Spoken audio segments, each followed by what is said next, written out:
حضرت علی المرتضیٰ فرماتے ہیں سیدہ فاطمہ نے کبھی مجھے کوئی کچھ کہا ہی نہیں، کبھی فرمائش ہی نہیں کی۔ ایک دن بیمار ہو گئی تو کہنے لگی، میں قریب بیٹھا تو میں نے کہا فاطمہ زندگی میں تو نے کبھی کچھ نہیں مانگا، اور عزت والے باپ کی عزت والی بیٹی،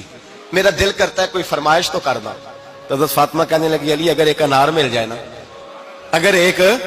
میرا دل کر رہا ہے اگر ایک انار مل جائے، ایک انار مل جائے تو طبیعت چاہ رہی ہے انار کھانے کو۔ مولا علی شیر خدا فرماتے میں گیا، ایک انار خریدا بازار سے، 1 دینار تھا میری جیب میں،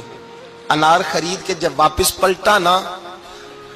تو کہتے ہیں ایک بوڑھا شخص، ہونٹوں پہ کمزوری، آپ فرماتے ہیں میرے باپ دادا کی عمر کا، لڑکھڑاتے اس کے ہاتھ اور کہنے لگا علی میں بھوکا ہوں کئی دنوں کا۔ حضرت علی فرماتے ہیں میرے پاس وہ 1 ہی دینار تھا جس کا انار آ گیا، کہتے میں نے اسی وقت وہ انار نکالا، اس شخص کے ہاتھ میں رکھا، بوجھل قدموں سے جب میں اندر داخل ہوا نا تو پاک رسول کی پاک بیٹی، عزت والے نبی کی عزت والی بیٹی، صبر والے محبوب کی صبر والی بیٹی، کہتے ہیں جب میں نے اپنا قدم اندر رکھا دروازے کے تو فاطمہ نے میرا اترا ہوا چہرہ دیکھا تو کہنے لگی علی پیسے اللہ کے راستے میں دے آئے ہو، خیرات کر رہے ہو؟ حضرت شیر خدا رضی اللہ تعالیٰ عنہ فرماتے ہیں میں فاطمہ کی طرف دیکھا تو میں حیران ہو گیا، میں نے کہا فاطمہ تجھے؟ کہنے لگی مجھے یقین ہے آپ انار لینے گئے تھے، آپ نے خرید بھی لیا تھا، اور مجھے پتا ہے علی میرے ساتھ بے وفائی ہو ہی نہیں سکتی، یہ کسی سوالی نے مانگ لیا ہوگا، علی آ جا، مجھے انار کھانے سے وہ سکون نہیں ملا جو تو اللہ کے راستے میں دے آیا ہے تو سکون ملا ہے، کھانے سے نہیں ملا جو تیرے دینے سے ملا ہے۔ مولا علی کہتے صبر کر کے میاں بیوی بیٹھ گئے تو دروازے پہ دستک ہوئی، کہتا میں اٹھ کے دروازے پہ گیا تو حضرت سلمان فارسی دروازے پہ کھڑے تھے، انہوں نے نا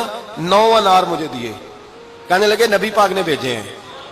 یہ 9 انار ہیں نبی پاک نے بھیجے ہیں۔ تو حضرت علی شیر خدا فرمانے لگے ہمارے نہیں کسی اور کے ہیں، ہمارے نہیں کسی پڑوسی کے ہیں، دائیں بائیں دیکھ رہے، کہنے لگے نہیں تمہارے ہی ہیں، فرمانے لگے نہیں میرے ہوتے تو 10 ہوتے،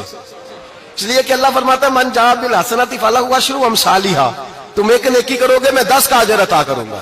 فرمایا میرے ہوتے تو 10 پورے ہوتے، اللہ رسول نے بھیجا اور میرا یقین کمزور ہو سکتا ہے، میرے ہوتے تو 10 ہوتے، یہ 9 ہے۔ حضرت سلمان فارسی نے جیب میں ہاتھ ڈالا، 10واں بھی نکالا، کہا علی تیرے 10 ہی تھے، میں تو تیرا امتحان لے رہا تھا، 10 ہی تھے تیرے۔ یقین کی دولت زنجیریں کاٹ دیتی، یقین کی دولت انسان کو نواز دیتی۔ جب تو لڑکھڑاتا ہوا آیا ہے، میرے نبی پاک نے فرمایا یوں نہ کہا کر کے یا اللہ چاہے تو دے چاہے تو نہ دے،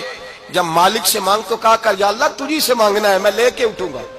تو مجھے دے گا۔ فرمایا جتنا تیرا یقین کامل ہوگا اتنا ہی اللہ تجھے جھولی بھر کے عطا فرمائے گا۔